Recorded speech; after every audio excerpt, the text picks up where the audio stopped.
అందరికీ నమస్కారం. శ్రీనివాస్ చెప్పే కథలకు మీ అందరికీ స్వాగతం. ఇప్పుడు మనం వినబోయే సీరియల్ తొలి ప్రేమ రెండవ భాగం. రచన డాక్టర్ ఎస్విఎస్ కిషోర్ కుమార్ గారు. మీ స్కూల్లో 9వ తరగతిలో చేరిన మొదటి రోజే క్విజ్ కాంపిటీషన్స్ జరిగాయి. 9, 10వ తరగతులు కంబైండ్ చేసి టీములు చేశారు. మా టీంకి మీరే లీడర్. మీరు మాకెవ్వరికీ ఛాన్స్ ఇవ్వకుండా టకా అన్ని ప్రశ్నలకు సమాధానాలు చెప్పి టీంని ఒంటి చేత్తో గెలిపించారు. అదిగో అప్పటి నుంచి మీరు నా మనసులో చేరిపోయారు అంది. ఓ, ఇంత చరిత్ర ఉందా? నాకు అస్సలు తెలియదు సుమా అన్నాడు ఆశ్చర్యపోతూ. ఎందుకు తెలుస్తుంది? మీరు పుస్తకాల పురుగు కదా, పక్కవారిని అసలు పట్టించుకుంటే కదా. ఎప్పుడు చదువు కాకుంటే మీ స్ఫూర్తితోనే నేను కూడా మీ అడుగు జాడల్లో నడిచి ఎంసెట్లో 10వ ర్యాంక్ సంపాదించాను. అదే నాకు మెడిసిన్లో చేరేందుకు చాలా ఉపయోగపడింది. అందుకు మీకు చాలా రుణపడున్నాను, నిజంగా ప్రామిస్ అంది వినీల్ వైపు చూస్తూ. అంతేకాదు, మనం చదువుకునేప్పుడు మీకు ప్రతి బుధవారం ఒక లాలీపాప్ మీరు కూర్చునే టేబుల్ డ్రాలో పెట్టేదాన్ని, తెలుసా? అరే అవును, నేను అది చూసి చాలా ఆశ్చర్యపోతూ ఉండేవాడిని అన్నాడు అంతే ఆశ్చర్యంతో. మరి ఆ లాలీపాప్ ఎవరు పెడుతున్నారో కనుక్కోలేకపోయారు, అవునా? ఎందుకంటే అబ్బాయి గారికి ఎంతసేపు చదువు ఇంకా వేరే ధ్యాస లేదు కదా, అందుకని. నిజమే, ఆ రోజుల్లో చదువు అంటే ఒక పిచ్చిగా ఉండేది. పక్కన ఏం జరుగుతున్నా పట్టించుకునేవాడిని కాదు. ఇప్పుడు అంతే, మీరేం మారలా. అమ్మాయి పక్కన ఉన్నా పట్టించుకోరు మీరు. అవును, ఇప్పటి నా పరిస్థితి కారణం మా నాన్నగారికి జాతకాల మీద బాగా నమ్మకం ఎక్కువ. జాతకాలు కుదిరితే కానీ నాకు పెళ్ళి జరగదు. నేను మా నాన్నగారిని గౌరవిస్తాను, అందుకే ఆయన తెచ్చిన సంబంధం చేసుకుంటాను. అప్పటి వరకు ఇలాగే ఉంటాను అన్నాడు. సరే అయితే నా జాతకం కూడా ఇస్తా మీకు. మీ నాన్నగారికి పంపండి, నేను కూడా మీ స్వయంవరం క్యూలో ఉంటాను. ఇప్పటి వరకు మిమ్మల్ని ఫాలో అయ్యి అలసిపోయాను, ఇక నా వల్ల కాదు. సరే ఇవ్వు, వాట్సాప్లో పంపించు, మా నాన్నగారికి పంపిస్తాను అన్నాడు. అది సరే, ముందు చెప్పు. నేను గలగల అన్ని విషయాలు మాట్లాడేశాను, మరి నేనంటే మీకు ఇష్టమేనా అంది అతని మొహంలోకి చూస్తూ. ఆమె శరీర పరిమళం, అందం వినీల్ని చుట్టుముట్టి ఉక్కిరి చేస్తున్నాయి. అతనికి తట్టుకోవటం కష్టంగా ఉంది. మునుపెన్నడూ ఇలా అమ్మాయిలు ముందు సీట్లో తన పక్కన కూర్చున్న పరిస్థితి లేదు.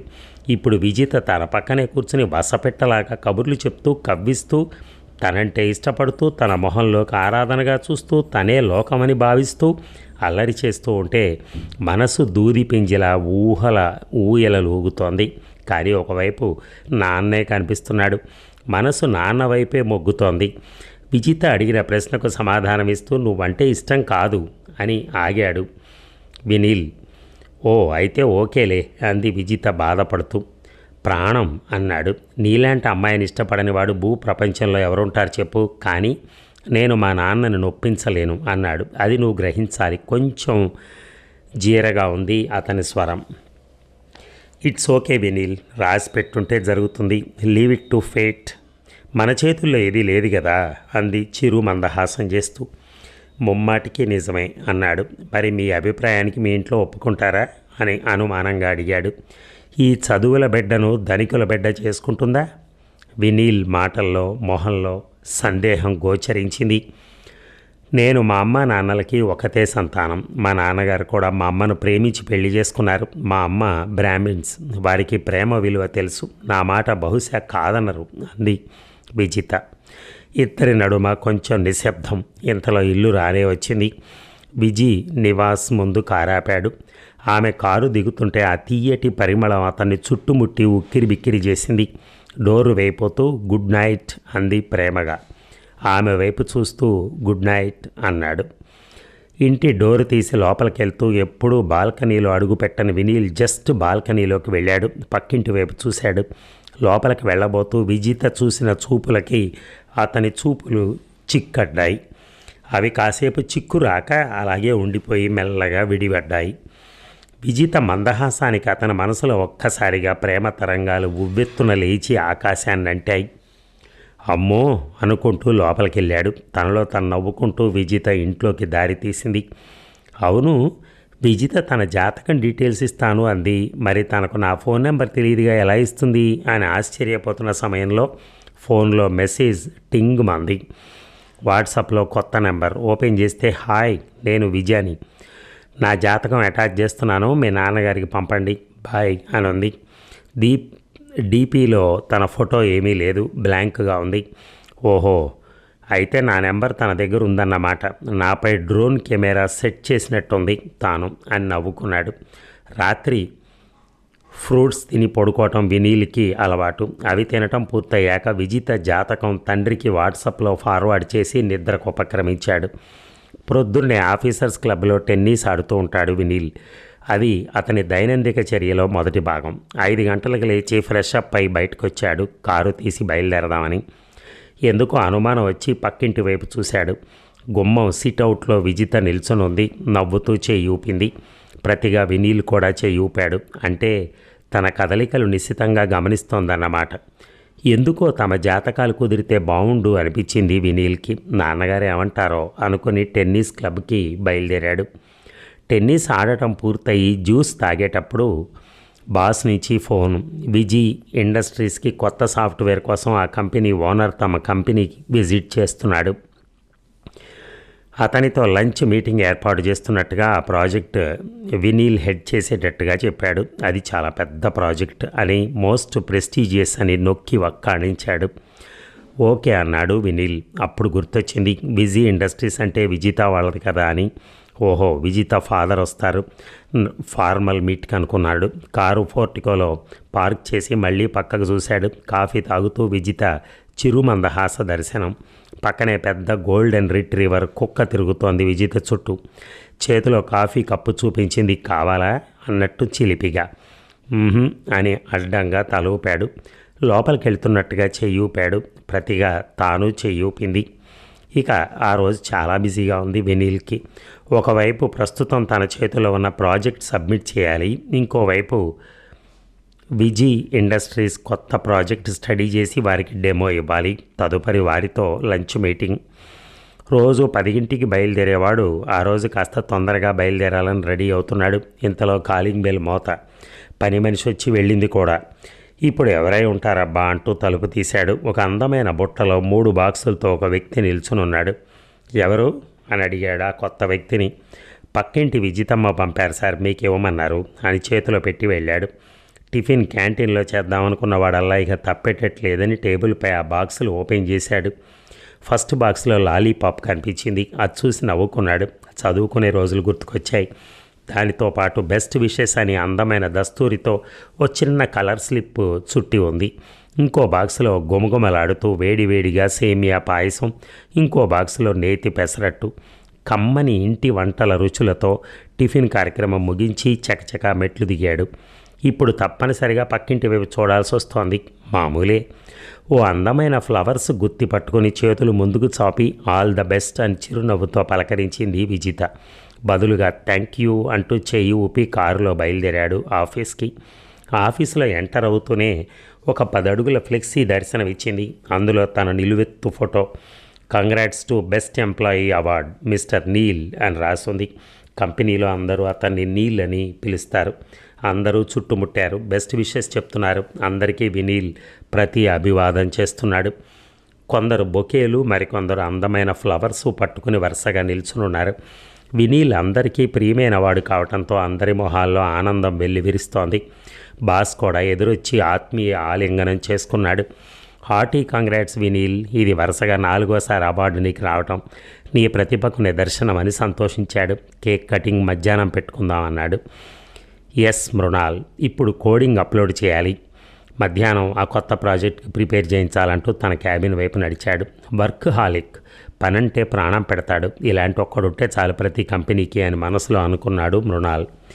అనుకున్న టైంకి ముందే వినీల్ ప్రాజెక్ట్ సబ్మిషన్ పూర్తయింది. అమ్మయ్యాను ఊపిరి పీల్చుకున్నాడు. విజీ ఇండస్ట్రీస్ ప్రాజెక్ట్కి డెమో ప్రిపరేషన్ తన టీంలో ఒక 4గురికి అప్పచెప్పాడు. కంపెనీ నుంచి వచ్చిన మెయిల్స్ ఆధారంగా తయారు చేయమని. అబ్బా అనుకుంటూ ఒక లార్జ్ కాఫీ తెప్పించుకున్నాడు రిలీఫ్ కోసం. టైం చూశాడు, 1 గంట అయింది. లంచ్ మీటింగ్ 2 గంటలకి స్టార్ట్ అవుతుంది. ఇంతలో నాన్న నుంచి ఫోను. చెప్పండి నాన్నగారు, ఎలా ఉన్నారు, అమ్మ ఎలా ఉంది అడిగాడు వినీల్. అంతా బాగున్నావురా, నువ్వు పంపిన జాతకం సిద్ధాంతి గారికి ఇప్పుడే ఇచ్చొస్తున్నాను. ఇంతకీ ఎవరు వాళ్ళు అంటూ వివరాలు అడిగాడు. వివరంగా చెప్తానండి, ముందు జాతకాలు సరిపోనివ్వండి అన్నాడు. సరేరా, ఆయన 2 రోజుల్లో చెప్తానన్నాడు, కొంచెం బిజీగా ఉన్నాడు. సరే నాన్నగారు ఉంటాను మరి, రాత్రికి మాట్లాడతాను అని పెట్టేశాడు. అనుకున్న టైం మధ్యాహ్నం 2 గంటలకి కంపెనీ పోర్టికోలోకి 4 కార్లు చాగాయి. ముందున్న ఫారిన్ కారులో విజీ ఇండస్ట్రీస్ గ్రూప్ అధినేత వెంకటరాజు గారు, వారి ముద్దుల గారాల పట్టి విజిత దిగారు. వెనక 3 కార్లలో విజీ ఇండస్ట్రీస్ స్టాఫ్ దిగారు. మృణాల్ వారిని సాధారణంగా ఆహ్వానించి లోనికి తీసుకొచ్చాడు. చాలా పెద్ద మల్టీనేషనల్ సాఫ్ట్వేర్ కంపెనీ కావడంతో హైటెక్ సిటీలో ఆ బిల్డింగ్ అన్నిటిలోకి మిన్నగా కనిపిస్తూ ఓ మోడల్గా హుందాగా ఉంటుంది. ఎంటర్ అవుతూనే పెద్ద రిసెప్షన్ హాల్, అందులో రిసెప్షన్ సిబ్బంది ఉంటారు. వెంకటరాజు గారు లోపలికి రాగానే ఆ పరిసరాలు చూసి మెచ్చుకోకుండా ఉండలేకపోయాడు. మృణాల్తో చాలా బాగుంది మీ మెయింటెనెన్స్ అన్నాడు. మృణాల్ బదులుగా థ్యాంక్స్ చెప్పాడు. రాజుగారి కళ్ళు బెస్ట్ ఎంప్లాయీ ఫ్లెక్సీపై నిలిచింది. కాసేపు ఆ ఫ్లెక్సీ వద్ద ఆగాడు. ఎవరి నీల్ అని అడిగాడు. విజిత ఆ ఫ్లెక్సీ వైపు అలాగే ఆనందంగా చూస్తూ ఉండిపోయింది. అందంగా చక్కని సూట్లో వినీల్ రారాజులా మెరిసిపోతున్నాడు. మృణాల్ వివరించాడు. అతను వినీల్ సార్, గత 4 ఏళ్లుగా బెస్ట్ ఎంప్లాయీ అవార్డు తీసుకుంటున్నాడు. ఫారిన్లో ఉంటూ డెప్యుటేషన్ మీద 6 నెలల క్రితం ఇక్కడికి వచ్చాడు. ఇక్కడి వాళ్లను ట్రైనింగ్ చేసేందుకు పిలిపించాం అని చెప్పాడు. ఇప్పుడు మీ ప్రాజెక్ట్ చేయబోయే టీం లీడర్ కూడా అతనే అంటూ చెప్తున్నాడు. ఓ వెరీ నైస్ అంటూ మెచ్చుకున్నారు రాజుగారు. కూతురు వైపు చూశాడు. ఎస్ డాడ్, వెరీ నైస్ అంది విజిత మనసులో తెగ సంతోషపడుతూ. సార్ ఫస్ట్ లంచ్కి వెళ్దామా, తర్వాత చిన్న డెమో ప్రజెంటేషన్ ఉంటుంది అన్నాడు మృణాల్. నో ముందు మీటింగ్ అండ్ డెమో, తర్వాత లంచ్ అన్నారు రాజుగారు. ఎంతసేపు, గంటలో అవుతుంది కదా అని అడిగాడు. ఎస్ సార్, గంటలోపే అవుతుంది అని బదులిచ్చాడు మృణాల్. మీటింగ్కి హాల్కి రమ్మని వినీల్కి కబురు పంపాడు. రాజుగారు విజిత వెంట వచ్చిన విజీ ఇండస్ట్రీస్ స్టాఫ్ మీటింగ్ హాల్లో కూర్చున్నారు. వినీల్ అతని బృందం మీటింగ్ హాల్లోకి వచ్చారు. ఫుల్ సూట్లో వినీల్ సినీ హీరోలా మెరిసిపోతున్నాడు. అతన్ని చూడగానే వెంకటరాజ్ చాలా ఇంప్రెస్ అయ్యాడు. ఇక విజిత ముగ్ధ మోహన అయింది. విజిత వస్తుందని ఊహించిన వినీల్ ఆమెను చూడగానే ఒకంత ఆశ్చర్యం, ఆనందం రెండూ ఏకకాలంలో కలిగాయి. కళ్ళతోనే విజితను పలకరించాడు నవ్వుతూ. మృణాల్ వినీల్ని, అతని టీంని పరిచయం చేశాడు. వెంకటరాజు గారు కూడా తమ స్టాఫ్ని పరిచయం చేశాడు. కరచాలనలు అయిన తర్వాత ప్రత్యేకంగా తన కూతురు విజితను పరిచయం చేశాడు. డాక్టర్ విజిత అంటూ. మా అమ్మాయి ఇప్పటి వరకు మా కంపెనీ మీటింగ్స్ దేనికి అటెండ్ కాలేదు. ఎన్ని మార్లు బ్రతిమాలినా మా ఇండస్ట్రీస్ని ఒక్కసారి కూడా వచ్చి చూడలేదు. కుటుంబ స్నేహితులు కాబట్టి అపోలో హాస్పిటల్స్లో డాక్టర్గా చేస్తోంది కాలక్షేపం కోసం. ఈరోజు ఎందుకో తనే ఉత్సాహంగా నాతో వస్తానంది. ఈరోజు నాకు చాలా స్పెషల్ డే అని ఆనందంగా చెప్పారు రాజుగారు. ఇక నా పనులన్నీ మా అమ్మాయి చేతిలో పెట్టేయచ్చన్న నమ్మకం కలిగింది. ఓ వెరీ గుడ్ సార్ అని మెచ్చుకున్నాడు మృణాల్. ఇంకేం సార్, బాధ్యతలు మీ అమ్మాయి చేతిలో పెట్టండి, తనే చూసుకుంటుంది అన్నాడు. ఏమ్మా ఏమంటావు అని అడిగారు రాజుగారు. ష్యూర్ డాడ్ అంది విజిత కాన్ఫిడెంట్గా. సార్ విత్ యువర్ పర్మిషన్ వినీల్కి శుభాకాంక్షలు తెలిపి సత్కరించమని కోరుతున్నాను అన్నాడు మృణాల్. అతని చేతిలో బెస్ట్ ఎంప్లాయీ అవార్డు, సావనీర్, ఇంకొన్ని బహుమతులు ఉన్నాయి వినీల్ కోసం. తప్పకుండా మా కొత్త చైర్మన్ కాబోతున్న మా అమ్మాయి చేత చేయిస్తాను అన్నాడు రాజుగారు సంతోషంగా. ఏమ్మా ఓకేనా అన్నాడు విజిత వైపు చూస్తూ. సరే డాడ్ అంది విజిత. పెద్ద హాల్ కాబట్టి స్టాఫ్ అందరూ వచ్చారు వినీల్ సెలబ్రేషన్స్ కోసం. అంతమందిని చూడటం రాజుగారికి విజితకి చాలా సంతోషం వేసింది. ఒక పెద్ద కేకు, దానిపై కంగ్రాట్స్ నీల్ అని రాసింది. మృణాల్ విజితను ఆహ్వానించాడు నీలుని సత్కరించడానికి. కెంపు రంగు చీరలో మెలమెల అందంగా మెరిసిపోతున్న విజితను చూసి అక్కడ ఆడవాళ్ళందరూ అబ్బా ఎంత అందం అనుకోకుండా ఉండలేకపోయారు. మృణాల్ అందించిన గులాబీ బొకేని వినీల్ చేతికి అందించింది విజిత. అతని కళ్ళల్లోకి చూస్తూ కంగ్రాట్స్ నీల్ అంది. థ్యాంక్ యూ అన్నాడు వినీల్. మేడం కేక్ కట్ చేయించండి అంటూ నైఫ్ ఇచ్చాడు విజితకి. ఆమె చేతి నుంచి వినీల్ నైఫ్ తీసుకున్నాడు. ఎక్కడ తను చేపట్టి కట్ చేస్తుందో అని. అది గమనించి విజిత నవ్వుకుంది. విజిత ఊరుకున్నా అక్కడ లేడీ స్టాఫ్ ఊరుకోలేదు. వినీల్ అంటే అందరికీ వల్లమాలిన అభిమానం, ప్రేమ. అందరూ వచ్చి వినీల్ చేయబట్టి కేక్ కట్ చేయించారు. మహామొహమాటంతో కూడిన సిగ్గుపడిపోయాడు వినీల్. అందరూ కేక్ తీసుకుని అతని నోట్లో కుక్కారు. కొందరైతే మొహానికి రాశారు. ప్లీజ్ ప్లీజ్ అంటున్న వినీల్ మాటలు వారు వినిపించుకోలేదు. ఒక అమ్మాయి అయితే ముద్దు పెడతా జాగ్రత్త అని చెవిలో చెప్పి బెదిరించింది. అమ్మో ప్లీజ్ మిను అని వారించాడు. పక్కనే ఉన్న విజిత అన్నీ వింటూ మనసులో నవ్వుకుంటోంది. ఈ ప్రవరాఖ్యుడికి ఇంతమంది లేడీ ఫ్యాన్స్ ఉన్నారా ఇక్కడ అని ఆశ్చర్యపోయింది. వెంకటరాజు గారు దూరం నుంచి వేడుకల్ని గమనిస్తున్నారు. వినీల్ అంటే ఎందుకో అతనికి చాలా సదభిప్రాయం. మంచి నడవడిక, హుందా ప్రవర్తన, అంతకుమించి కొంత వాత్సల్యం కూడా కలిగింది. లేచి వినీల్ దగ్గరకు వచ్చాడు. డాడీ రావటం చూసి విజిత ఆసక్తిగా చూసింది. ఎందుకా అన్నట్టుగా. మృణాల వైపు తిరిగి, మీ కంపెనీ తరపున మీ బహుమానాలు వినీల్కి ఇచ్చారు, మీ పర్మిషన్తో నేను ఇది ఇస్తున్నాను అని తన చేతికున్న లావుపాటి గోల్డెన్ బ్రాస్లెట్ తీసి వినీల్ చేతిని తీసుకుని అలంకరించాడు. అయ్యో సార్ ప్లీజ్ అని వినీల్ వారిస్తున్నా వినిపించుకోలేదు రాజుగారు. ఇది నీ ప్రతిభకు, నమ్రతకు నాకు తోచిన చిన్న బహుమానం, కాదనకు, గాడ్ బ్లెస్ యూ అని దీవించాడు. మొహమాట పడుతూనే థ్యాంక్ యూ సార్ అని కృతజ్ఞతాపూర్వకంగా అభివాదం చేశాడు. తండ్రి చర్యకు విజిత ఉబ్బి తబ్బిబ్బైంది. తన పర్సులోంచి లాలీపాప్ తీసి షేక్ హ్యాండ్ ఇస్తున్నట్టుగా వినీల్ చేతిలో పెట్టింది. అది చూసిన వినీల్ ఎవరైనా చూస్తారేమని టక్కున జేబులో పెట్టుకుని థ్యాంక్స్ అన్నాడు. కొంతసేపటి తర్వాత వినీల్ మరియు అతని టీము, వెంకటరాజు గారు, అతని స్టాఫు తప్ప అందరూ మీటింగ్ హాల్ నుంచి నిష్క్రమించారు. వినీల్ ప్రజెంటేషన్ మొదలెట్టాడు. అతనికి సహాయంగా నలుగురు అక్కడే కూర్చుని పవర్ పాయింట్ తాలూకా స్లైడ్స్ వేస్తున్నారు. మృణాల్ అక్కడే కూర్చుని గమనిస్తున్నాడు. ఏదైనా టాపిక్ వినీల్కి వదిలితే ఇక అతను ట్రాన్స్లోకి వెళ్ళిపోతాడు. అంత డెడికేషన్ ఉంది ప్రొఫెషన్ మీద. అందుకే మంచి పేరు తెచ్చుకోగలిగాడు. విజితకు వినీల్ చెప్పేది ఏమీ వినిపించడం లేదు. తదేకంగా అతన్నే చూస్తూ ఊహల్లో తేలుతోంది. చాలా క్రిస్పీగా 10 నిమిషాల్లో విజీ ఇండస్ట్రీస్ అవసరాలను బట్టి ఒక అద్భుతమైన సొల్యూషన్ ఇచ్చాడు వినీల్. అతని వివరణ వెంకటరాజు గారికి, అతని బృందానికి తెగ నచ్చేసింది. వారు చాలా ప్రశ్నలు సంధించారు. ప్రతిదానికి ఓపికగా తడుముకోకుండా శతావధానిలాగా వివరణ ఇచ్చాడు వినీల్. విజీ ఇండస్ట్రీస్ కోడింగ్ టీం కూడా తమ సందేహాలు వెలిబుచ్చారు. వారికి కూడా తెలియని కొన్ని అద్భుతమైన పరిష్కారాలని చెప్పాడు వినీల్. వారందరూ అతన్ని మెచ్చుకోకుండా ఉండలేకపోయారు. అందరూ లేచి స్టాండింగ్ ఓవేషన్ ఇచ్చారు. కరతాళ ధ్వనులు మిన్నుముట్టాయి. మృణాల్, రాజుగారు, విజిత వారితో జత కలిపారు ఆనందంగా. విజితకైతే వినీల్ని అలా చూస్తుంటే స్కూల్లో అతని విశ్వరూపం సాక్షాత్కరించింది. అందుకే అంత క్రేజీ వినీల్ అంటే అందరికీ అనుకుంది. వెంకటరాజు గారు లేచి, నేను మొదటిసారి ఇలాంటి సాఫ్ట్వేర్ మీటింగ్కి రావటం, అది మా అమ్మాయి విజిత ప్రోద్బలంతో వచ్చాను. మామూలుగా అయితే మా స్టాఫు తామే ఇటువంటి మీటింగ్స్కి అటెండ్ అయ్యి నిర్ణయం తీసుకుంటారు. ఇక్కడికి రావటం, వినీల్ వివరణ వినటం చాలా సంతోషంగా ఉంది. సాఫ్ట్వేర్ గురించి ఏవీ తెలియని నాకు కూడా చక్కగా అర్థమైంది. అందుకు వినీల్కి మనఃపూర్వక కృతజ్ఞతలు. ఈ ప్రాజెక్ట్ మీ కంపెనీకే ఇస్తున్నాం. మా అమ్మాయి విజిత సొంతంగా ఈ ప్రాజెక్ట్ని కోఆర్డినేట్ చేస్తుంది అంటూ కూతురు వైపు చూశాడు.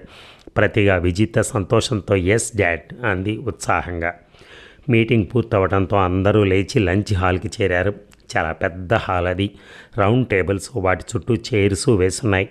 పదార్థాల గుమగుమలు, కమ్మని వాసన వస్తున్నాయి. ఒక టేబుల్ దగ్గర రాజుగారు, విజిత, మృణాల్, వినీల్ కూర్చున్నారు. రాజుగారికి వినీల్ బాగా నచ్చడంతో మాటలు మొదలెట్టాడు. అతని ఊరు భీమవరం అని తెలిసి తెగ సంతోషపడిపోయాడు. ఎందుకంటే వారిది అదే ఊరు కాబట్టి.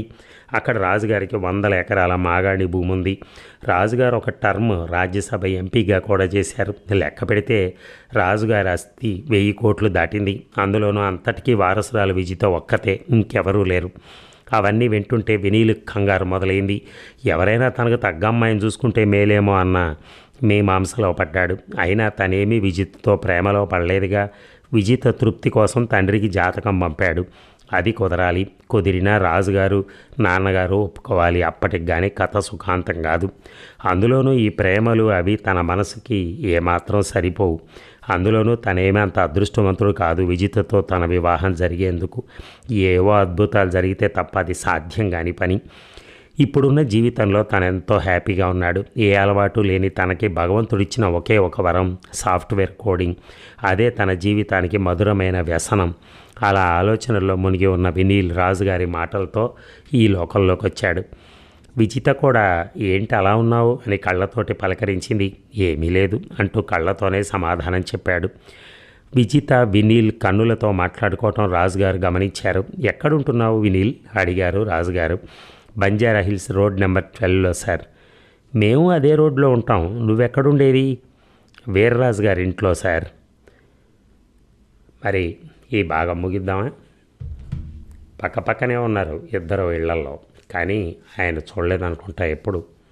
ఇప్పుడు పరిస్థితి ఏంటో మనం ఆయన పక్క ఇల్లు అని తెలిసిన తర్వాత ఆ, ఆయన పరిస్థితి ఏమిటో రాజుగారు ఏమంటారో మరి వినాలి. Thank you.